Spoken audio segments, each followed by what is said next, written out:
আমি অদ্বৈত পাঠের বর্তমান সেবায়েত। আমার নাম প্রশান্ত গোস্বামী।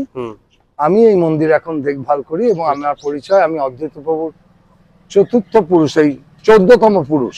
ও 14তম পুরুষ আপনি? তাহলে তা মানে এসে খুব মানে সুন্দর দিনে উপস্থিত হয়ে গেছি। তোমরা দেখতে পাচ্ছ 14তম পুরুষ।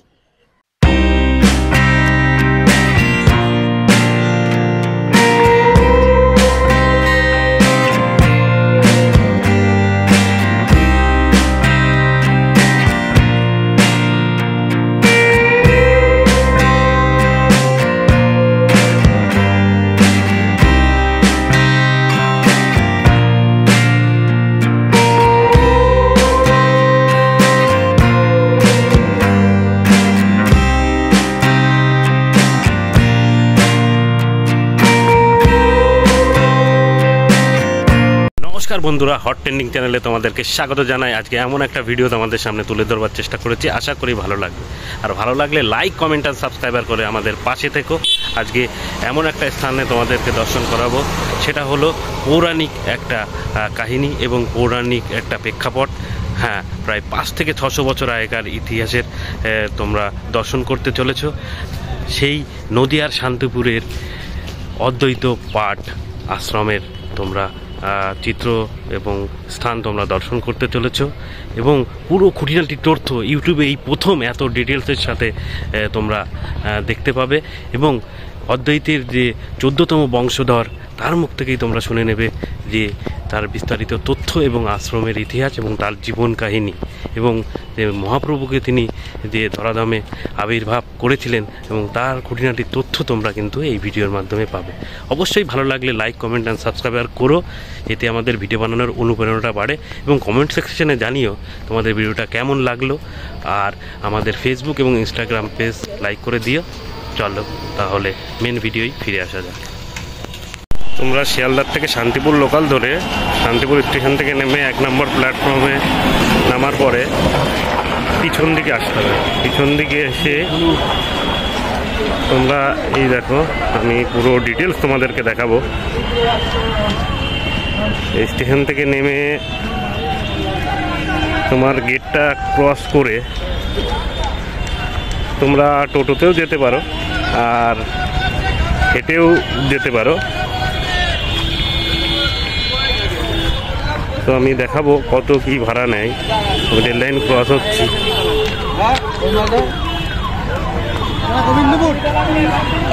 বাবলা অদ্বৈত পাঠে কত নেন একজন?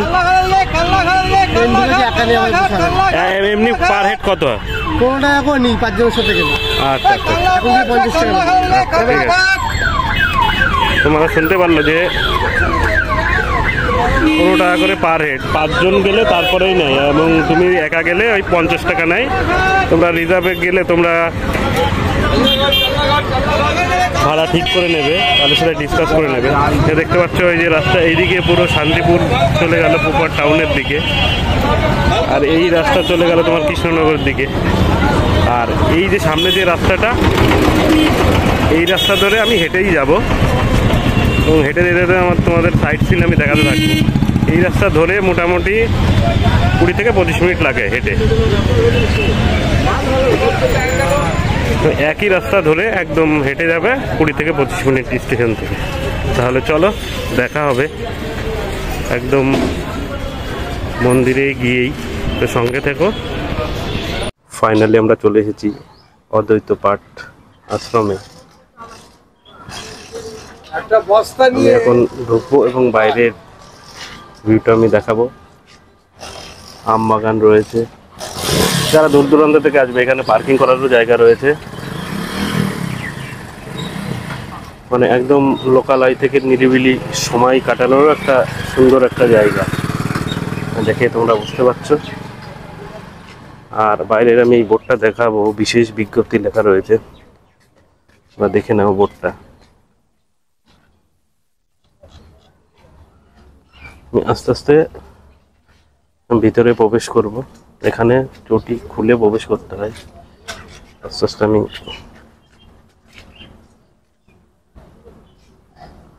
প্রবেশ করব, ভিতরে প্রবেশ করছি।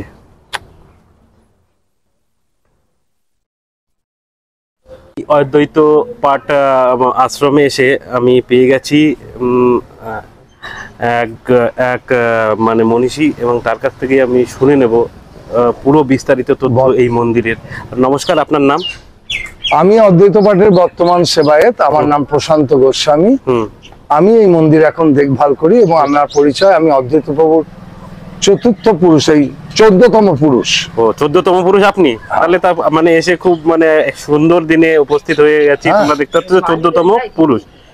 সেই জন্য আপনি এসেছেন, আপনাকে এই মন্দিরে আসার জন্য আপনাকে ধন্যবাদ জানাই। শান্তিপুরের সবচেয়ে বড় ইতিহাস যে শান্তিপুর বৈষ্ণব চূড়ামণি শান্তিপুর পুরন্দর শ্রীমৎ অদ্বৈতাচার্যের এটা ভজন কুটির এবং তপস্যা স্থল। আচ্ছা আচ্ছা। এইখানে বসেই অদ্বৈত প্রভু তপস্যা করে মহাপ্রভুকে ধরাধামে অবতীর্ণ করেছিলেন। সেই সময় অদ্বৈত প্রভু বলেছিলেন, আনিয়া কৃষ্ণেরে করিব কীর্তন সঞ্চার, তবে সে অদ্বৈত নাম সফল আমার। আর আমরা শান্তিপুরবাসী জোর কণ্ঠে বলি, জয় শান্তিপুরনাথ অদ্বৈত গোসাই, যাহার কৃপায় পাই চৈতন্য নিতাই। এই স্থানটা আপনি যেটা দেখছেন, এখানে অদ্বৈত প্রভুর দারুময় বিগ্রহ আছে। আমরা ঘুরে ঘুরে দেখাবো। হ্যাঁ, আসুন। এই স্থানটি অদ্বৈত প্রভুর দশম পুরুষ শ্রী শ্রী বিজয় কৃষ্ণ গোস্বামী প্রভুর মন্দির। আচ্ছা আচ্ছা। এই মন্দিরের একটি বিশেষ বৈশিষ্ট্য যে বিজয় কৃষ্ণ গোস্বামী দেহে থাকাকালীন তার পৈতৃক বাড়ি শান্তিপুর এলকে মৈত্র রোডে। উনি ওইখান থেকে কীর্তন করতে করতে শান্তিপুর থেকে এখানে আসতেন এবং ওনার সঙ্গে একটি কেলে কুকুর থাকতো, যে আর বৈশিষ্ট্য যে কারো উচ্ছিষ্ট খেত না। এবং উনি নাট মন্দিরে কীর্তন করছেন আর কেলে কুকুরটা গিয়ে বারবার ওরা বসন ধরে টান দিচ্ছে আর এখানে এসে আঁচড় কেটে মাটি তুলছে। তা উনি ভক্তদের বললেন, দেখো তো ওটা একটু খনন করে ওখানে কিছু আছে কিনা। তা ভক্তরা বললো, এটা তো কুকুরের বৈশিষ্ট্য। বললেন, আহা, ওকে কুকুর বলো না, ও আমার ভক্তরাজ কেলে। তা এইখানে যখন ভক্তরা খনন করলো, তখন অদ্বৈত প্রভু নামাঙ্কিত বগনা, যেটা এখন চলতি ভাষায় আমরা বলি হাড়ি, সেই বগনাতে উনি অন্ন রান্না করতেন। সেই নামাঙ্কিত বগনা, খড়ম এবং কমণ্ডল পাওয়া যায়।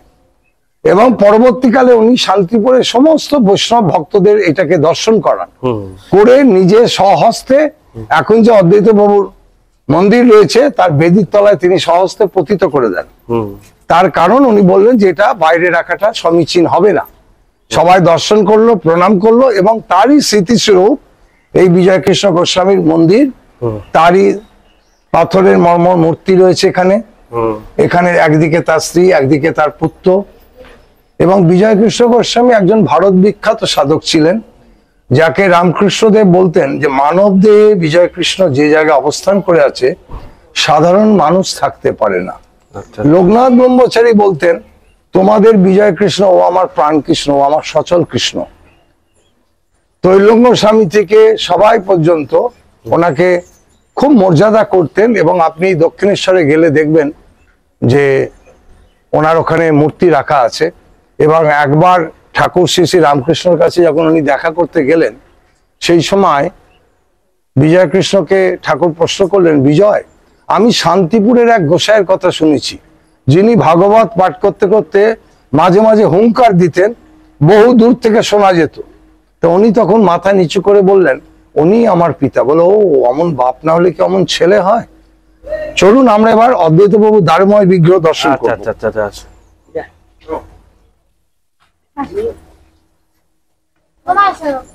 চলুন, আমি কোনো স্কিপ না করে আমি পুরো ডিটেলস তোমাদের তথ্য আমি তোমাদেরকে দেব। আমাদের সঙ্গে থাকো।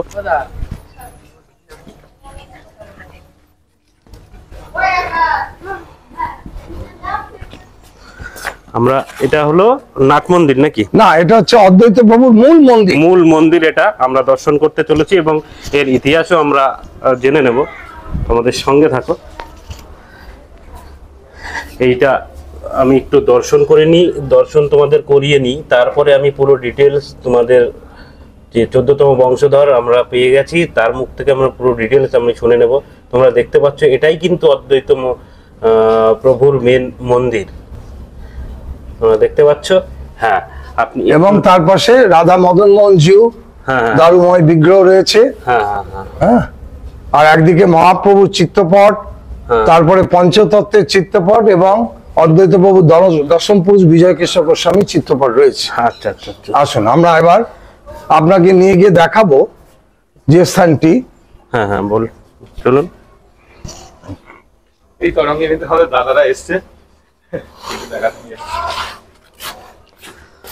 যে স্থানটি আপনাকে দেখাবো এটা হচ্ছে মহাপ্রভু সন্ন্যাস নেওয়ার পরে শান্তিপুরে এলেন এবং এইখানে 10 দিন অবস্থান করেছিলেন। আচ্ছা আচ্ছা। এইখানেই শেষ সচিমাতার সঙ্গে ওনার দেখা হয়েছিল। তারপরে উনি লীলাচলের উদ্দেশ্যে চলে যান।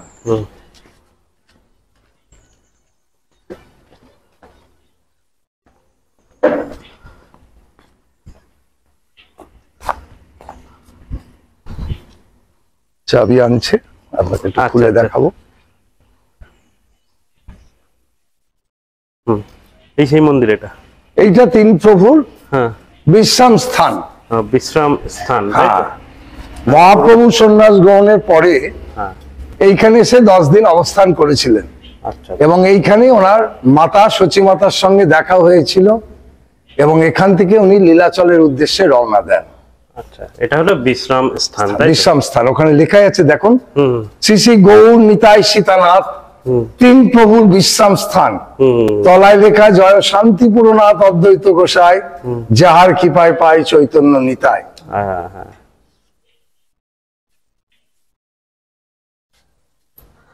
আমরা খুলে তোমাদের পুরো ডিটেলস আমরা দেখাচ্ছি। উনি পুরো তোমাদেরকে ব্যাখ্যাটা পুরো দেবে পুরো বিস্তারিত তথ্য মানে তোমাদেরকে দেবে এবং কাছ থেকে কাছ থেকে আমি দেখাচ্ছি। এখানে কিন্তু মহাপ্রভু বিশ্রাম নিতেন। এটা মঞ্চ হচ্ছে কীর্তন টীর্তন করার জন্য। কোথায় বাড়ি? আচ্ছা আচ্ছা। মানে লেখা রয়েছে তোমরা তিন প্রভুর বিশ্রাম স্থান। এটা হচ্ছে মহাপ্রভু যখন গম্ভীরাতে ছিলেন। আচ্ছা। এটা কাঠের উপরে এক ভক্ত তার চিত্রপট অঙ্কন করেছিলেন। এই অমূল্য সম্পদ কিন্তু সর্বত্র দেখা যায় না। এটাই মহাপ্রভুর অরিজিনাল ছবি। হ্যাঁ, এটাই হলো মহাপ্রভুর অরিজিনাল ছবি। এটাই তোমরা দেখতে পাচ্ছ যে মহাপ্রভুর অরিজিনাল ছবি এটা। আপনি ওটা একটু পাশ দিয়ে ঘুরে ঘুরিয়ে দেখিয়ে দিন, দিয়ে আসুন। আচ্ছা, তোমাদের এবং বাইরের সাইড সিনটাও আমি দেখিয়ে দেবো। ওই বিশ্রাম স্থানের যে মন্দিরটা রয়েছে মানে বিভিন্ন রকম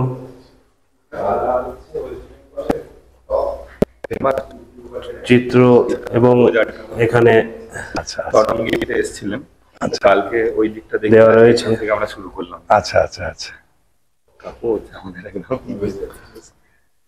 হ্যাঁ চলুন আসুন, এবার আমরা দেখাচ্ছি শ্রীপাদ মাধবেন্দ্রপুরীর মন্দির। এইখানে মাধবেন্দ্রপুরী পাদ এসে অদ্বৈত প্রভুকে দীক্ষা দান করেছিলেন। মাধবেন্দ্রপুরী পাদ হচ্ছেন মাধবেন্দ্রপুরী পাদ দিয়ে প্রধান দুই শিষ্য ছিলেন, একজন অদ্বৈত প্রভু আর একজন হচ্ছেন ঈশ্বরপুরী। ঈশ্বরপুরী হচ্ছেন চৈতন্য মহাপ্রভুর গুরুদেব। এই মাধবেন্দ্রপুরী না হলে আজকে আমরা কিছুই পেতাম না।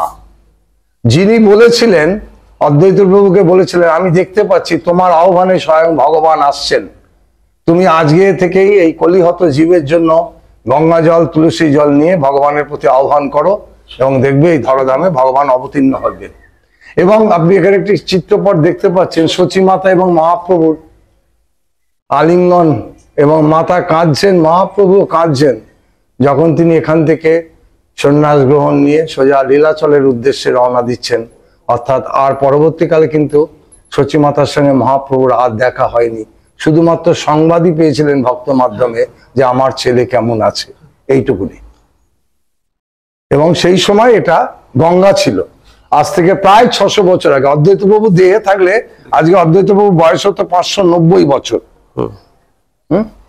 মানে প্রায় 600 বছর আগে। প্রায় 600 বছর আগে এটাই গঙ্গা ছিল। মানে এটা বলছেন গঙ্গা ছিল না? এটাই গঙ্গা ছিল। এখন এখান থেকে 4 মাইল দূরে গঙ্গা চলে গেছে। সুরধনী গঙ্গা এটাই ছিল, তাই তো?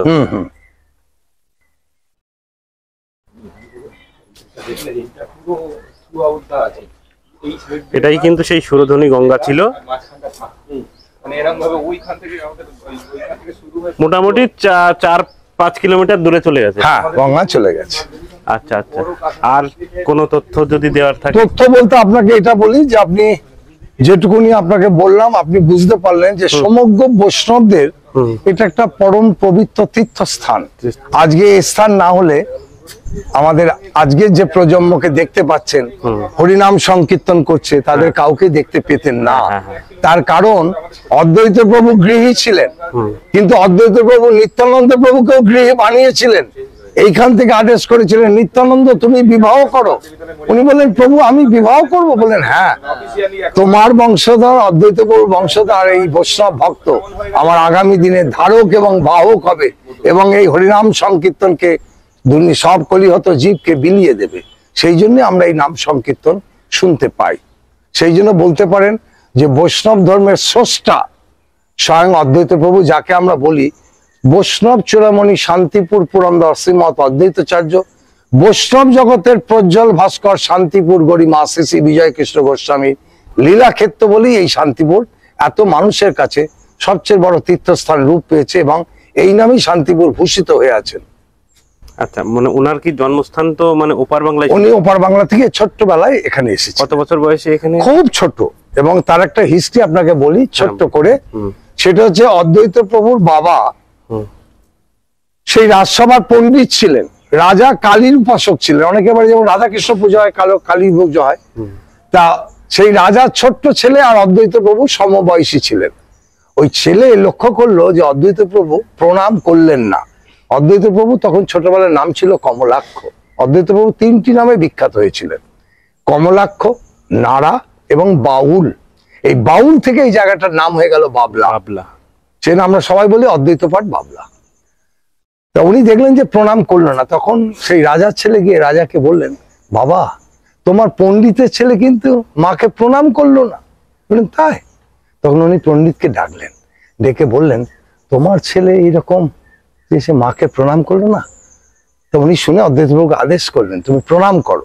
তখন উনি বললেন বাবা আমি করব না। বললেন আমি যখন বলছি তুমি করো। পিতার আদেশ। উনি যেই প্রণাম করলেন সেই পাথরের কালীমূর্তি টুকরো টুকরো হয়ে গেল এবং ওই বাচ্চা ছেলেটাকে আর কেউ দেখতে পেল না। পরবর্তীকালে ওনার বাবা টের পেলেন এবং অদ্বৈত প্রভু লোক মারফত খবর পাঠালেন যে বাবা আমি এখানে আছি। তার কারণ অদ্বৈত প্রভু স্বয়ং মহাদেব, মহাবিষ্ণুর অবতার। তিনি মাকে প্রণাম করলে মা থাকবেন কি করে? তার প্রণাম তো মা নিতে পারেন না। সেই জন্য টুকরো টুকরো হয়ে গেল। পরে সেই রাজা এসে এখানে অদ্বৈত প্রভুর কাছে দীক্ষা নিয়েছিলেন। এবং এই স্থানটা, এই যে গঙ্গাটা দেখছেন, একটা ইতিহাস আছে যে 22 বাজারে বেত্রাঘাত করে হরিদাসের প্রাণ বিসর্জন দিতে হয়েছিল। কিন্তু যারা মেরেছিলেন তারাও জানতেন যে স্বয়ং ভগবানের প্রাণ নিতে আমরা পারি না। সেই জন্য অদ্বৈত এই হরিদাস ঠাকুর কিছুক্ষণের জন্য সেন্সলেস হয়েছিলেন যখন ওরা ভেবেছিল মৃত। এবং তার একটা হিস্ট্রি আছে। হরিদাস ঠাকুর যবনের ঘরে লালিত পালিত হয়েছিলেন, কিন্তু উনি হরিনাম করতেন। সেজন্য যবনরা বললো ওকে গোদ দেওয়া যাবে না, আবার হিন্দুরা বললো তো মুসলমানের ছেলেকে দাহ করা যাবে না। একটা বিরাট সমস্যায় হলো। তখন সবাই ঠিক করলো ওকে গঙ্গা গর্ভে ভাসিয়ে দাও, মাছেরা আছে খেয়ে নেবে। তো উনি ভাসতে ভাসতে নিশি দিবা অর্থাৎ ভোর 4টের আগে অদ্বৈত প্রভু তখন গঙ্গায় স্নান করছেন, দেখলেন একটা বডি ভেসে আসছে, দেহ। তা উনি জিজ্ঞাসা করছেন কি নাম? হরে কৃষ্ণা। বাড়ি কোথায়? কৃষ্ণ।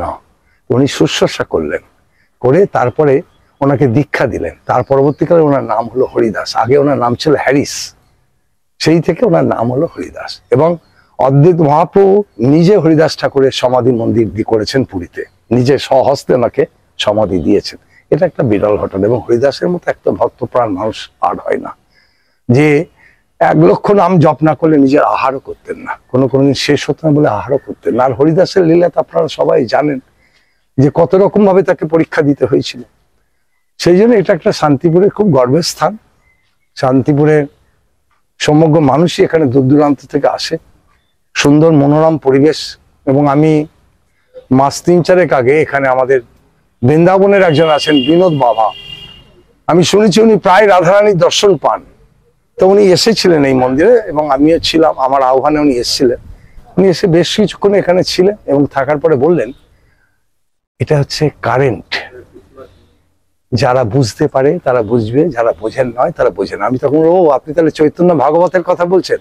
অদ্যপি করেন গৌরীলা রায়, কোন কোন ভাগ্যবানে শুনিবারে পায়, কোন কোন ভাগ্যবানে দেখিবারে পায়। বললেন একদম, তুমি এখানে বড় গায়ে কাটা দিচ্ছ, তুমি বড় কোনো এখানে অট্টালিকা করো না, সামান্য কিছু করে রেখো।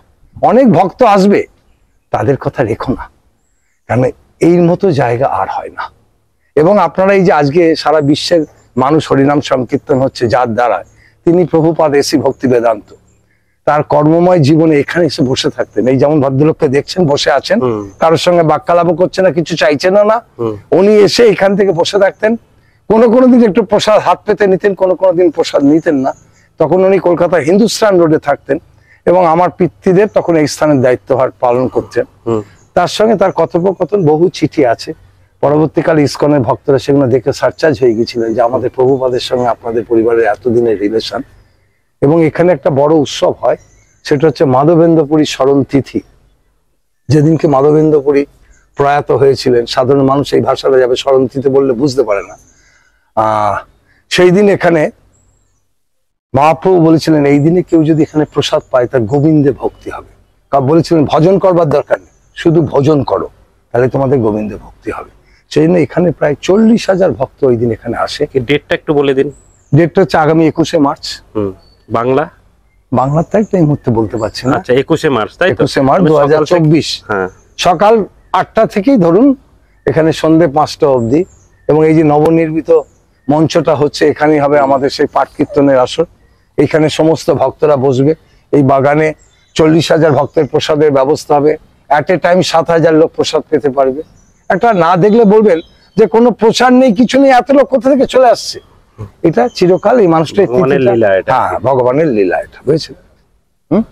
আর এই যে মানে মহাপ্রভুকে তিনি আহ্বান করেছিলেন, সেই ইতিহাসটা একটু সংক্ষেপে যে বলেন যে কিভাবে তিনি আহ্বান করেছিলেন। তিনি গঙ্গা জল, তুলসী জল আর চোখের জলে হা কৃষ্ণ এসো কৃষ্ণ বলে আহ্বান করতে লাগলেন দিনের পর দিন। এবং গঙ্গা গর্ভে একটি করে তুলসী নিক্ষেপ করলেন। গঙ্গার স্রোত ছিল এইদিকে ছিল।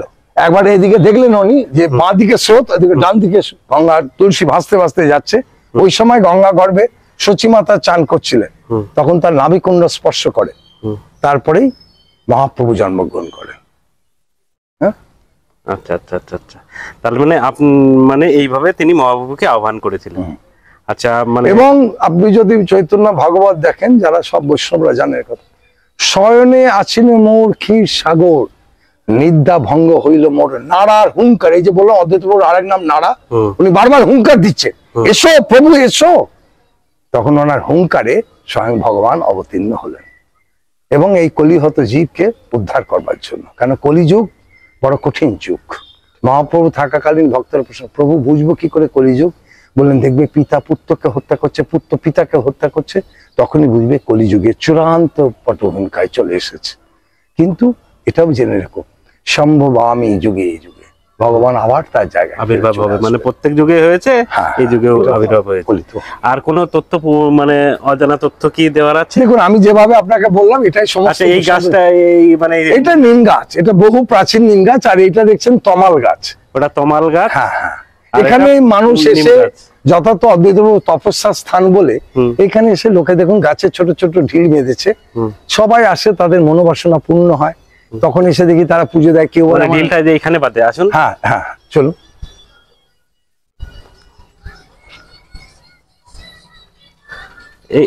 এটা কি? এটা এখানে এটা তমাল বৃক্ষ না, এটা তমাল বৃক্ষ। এখানে হলো আপনার এই যে ঢিল বাঁধা দেখছেন, এটা হলো মানুষে করে। মানুষ কেউ ধরুন তার কন্যার বিবাহের জন্য করছে, কেউ কারো পুত্র সন্তান চাইছে, কেউ কারো চাকরি চাইছে। এই জন্য মানুষ আসে এবং যখন আসে আমরা বলি বলে আমরা একটা ঢিল বেঁধে গিয়েছিলাম আমার নাতির জন্য। ঢিলটা খুলে পুজো দিয়ে ভগবানকে প্রণাম জানিয়ে তারা চলে গেলেন। আচ্ছা, এখানে মানে কি বিভিন্ন পুস্তক বিক্রি হচ্ছে? না না, এটা এখানকার একটা সংক্ষিপ্ত ইতিহাস। আচ্ছা আচ্ছা, মানে ওই তো পুস্তক আর কি। হ্যাঁ হ্যাঁ, এটা শুধু অদ্বৈত পাঠের একটা সংক্ষিপ্ত ইতিহাস, হিন্দি, ইংরেজি, বাংলায়। এটা মানুষ আসে, হিন্দি, ইংরেজি, বাংলায় তিনটে সেই ভাষাতেই দেয়া হয়েছে অদ্বৈত পাঠ। আর হলো আপনার এই মানে প্রসাদ কি প্রত্যেকদিন দেওয়া হয়? প্রত্যেকদিন দেওয়া হয়। হ্যাঁ, প্লেট কেমন? আমাদের এখানে খুব মিনিমাম সাধারণ ভোগ হয় 70 টাকা করে দেওয়া। আমরা প্লেট বলি না, প্রসাদ বলি। প্রসাদ বলি, হ্যাঁ, 70 টাকা করে দেওয়া হয়। একাদশীর দিন এখানে কোনো প্রসাদ বিতরণ হয় না, সেখানে ভগবানের ফলমূল ভোগ হয়। হ্যাঁ, তো আপনার হলো কিছু লিস্ট আছে। আপনার যে মানে 70 টাকা করে নেন, এটা মানে টোকনটা আমরা সকালবেলা 10টার মধ্যেই দিই বহিরাগত মানুষদের, আর শান্তিপুরবাসীকে বলা আছে 2 দিন আগে এসে নাম লিখতে হয়। আচ্ছা আচ্ছা, মানে 10টার মধ্যে টোকন দিয়ে আসে। হ্যাঁ হ্যাঁ হ্যাঁ, এরপরে আসলে পাওয়া না, কারণ এখান থেকে বাজারটা অনেক দূর।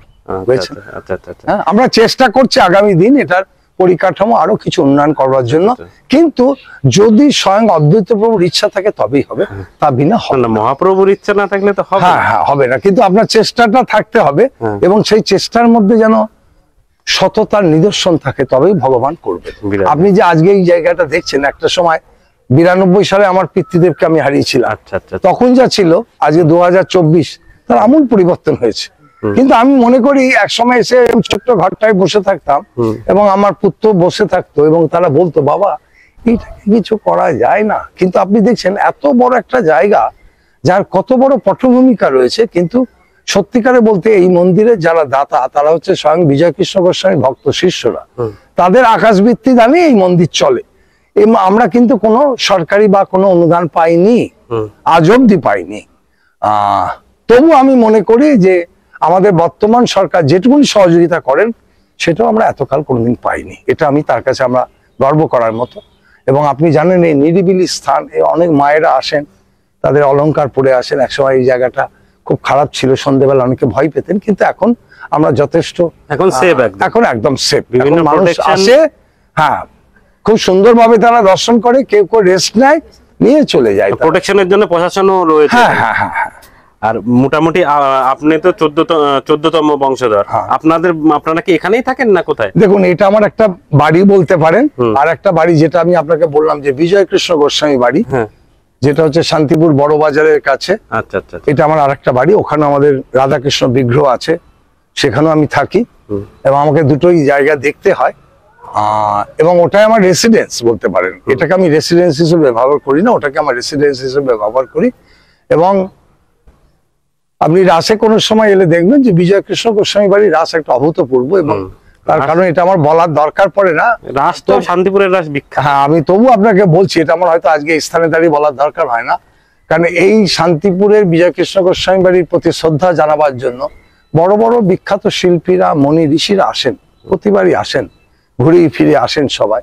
তার মধ্যে ধরুন আপনাকে বলি, জয় গোস্বামী, শীর্ষেন্দু মুখোপাধ্যায় থেকে আরম্ভ করে আমাদের স্বাগতা লক্ষ্মী, হৈমন্তী, এমনকি প্রয়াত দ্বিজেন মুখোপাধ্যায় এসে বলেছিলেন, এই বয়সে এসেছি তবু মনে করি বিজয় কৃষ্ণ গোস্বামীকে একটা প্রণাম জানি, একটা দুটো গান গেয়ে যায়।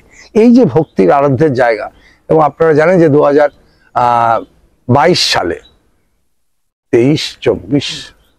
22 সালে মাননীয় মুখ্যমন্ত্রী এসেছিলেন রাসের উদ্ঘাটন করতে আমার বাড়িতে। মমতা বন্দ্যোপাধ্যায় বিজয় কৃষ্ণ গোস্বামীর রাস উদ্ঘাটন করতে এসেছিলেন, এবং তিনি রাসকে নিয়ে একটা হেরিটেজ ঘোষণা করেছেন। আমরা সমগ্র ঠাকুরবাড়ি আশা করছি আগামী দিন মুখ্যমন্ত্রীর হাত ধরে এই মন্দিরের এবং শান্তিপুরের যে ঐতিহাসিক স্থানগুলো শ্রীবৃদ্ধি হবে। এইটুকুনি বলে আমি আমার বক্তব্য শেষ করলাম। ধন্যবাদ, সবাই ভালো থাকবেন।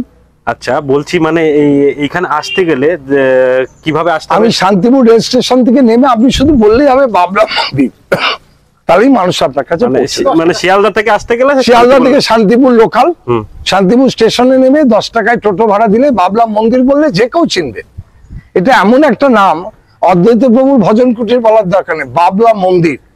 সেখানে এটা সারা বিশ্বের মানুষের কাছে খুব পরিচিত নাম হয়ে গেছে, এবং শান্তিপুরবাসী টোটোরা জানে বাবলা মন্দির বলতে একটা মন্দিরকেই বোঝায়। আচ্ছা, ধন্যবাদ। আমাদের চ্যানেলের পক্ষ থেকে জানাই আপনাকে অসংখ্য ধন্যবাদ। আজকে আপনারা এসেছেন, আপনাদেরও ধন্যবাদ জানাই। এইভাবেই সমস্ত ভগবানের লীলা ক্ষেত্রগুলোকে তুলে ধরুন, এবং কলিযুগে কলিহত জীবদের এইটার মাধ্যম দিয়ে প্রেরণা দিন, যাতে তারা কলিহত জীব উদ্ধার হয়। কারণ মহামন্ত্র নাম হরে কৃষ্ণ কৃষ্ণ কৃষ্ণ হরে হরে, হরে রাম রাম রাম হরে হরে, এই মন্ত্র উচ্চারণ করলে মহাপ্রভু বলেছেন, একবার বললে হরি যত পাপ হরে, জীবের সাধ্য কি তত পাপ করে। সেই জন্য এই মহামন্ত্র নামই আমাদের অমূল্য সম্পদ, এটাকে রক্ষা করি। মোটামুটি 600 বছরের ইতিহাস, তাই তো? তার মানে এটা বাস্তব প্রমাণ কিন্তু মানে পাওয়া যাচ্ছে। তার মুখ থেকে শুনে নিলেন যে 14তম বংশধর অদ্বৈত মহাপ্রভু, তার মুখ থেকে শুনে নিলেন যে তার বংশধরের মুখ থেকে শুনে নিলেন। আপনি নিজেও দেখতে পাচ্ছেন, দেখুন খুব অল্প বয়সী যুবক ছেলে, তিনি একটা সিমেন্টের ব্যাগ থেকে দড়ি সংগ্রহ করে এখানে ঢিল বাঁধতে আসছেন, কিন্তু এটাই দেখে বোঝা যায় যে এই স্থান মাহাত্ম্য। আর এইটা এটি চৈতন্য মহাপ্রভু যে সন্ন্যাস নিয়ে বেরিয়ে গেছিলেন। ও মানে হ্যাঁ, ভালো আছেন? বেরোনোর আগের এই চিত্রটা, তাই? ঠিক আছে, ঠিক আছে, যাই, হরি বল, হরে কৃষ্ণ, হরে কৃষ্ণ, ভালো থাকি। আমি পুরো কোনো ভিডিও স্কিপ না করে তোমাদেরকে আমি দেখাবো এবং দেখাচ্ছি। আমি আছি, দাও একটু। এটা হলো মানে মহাপ্রভু সন্ন্যাস নিয়ে বেরিয়ে যাচ্ছেন হাত তুলে, হরে কৃষ্ণ করতে করতে লীলাচলের উদ্দেশ্যে, অর্থাৎ পুরী ধামের দিকে এগিয়ে চললেন ভক্তদের নিয়ে। গিরিধারী, দুটো জায়গায় দিও, আপনি বসুন একটু, পুরো ডিটেইলস তোমাদেরকে পেয়ে যাবেন। দেখো, আমি তিনটে নিয়ে এসো, তিনটে পুরো তথ্য তোমাদের সামনে তুলে ধরবার চেষ্টা করছি। হ্যাঁ, ফাইনালি আমরা চলে এসেছি সেই সুরধনী নদী, এবং যেটা সুরধনী গঙ্গা নামে পরিচিত। তোমরা দেখতে পাচ্ছ এখন অনেকটা জল কম রয়েছে।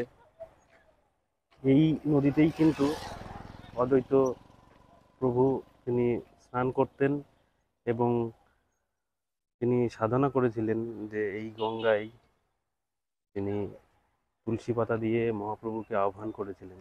এটা এখন দেখতে পাচ্ছ যে জল নেই, আবার পুনরায় তোমার খনন করা হয়েছে এবং আশেপাশে চাষ হচ্ছে এখন।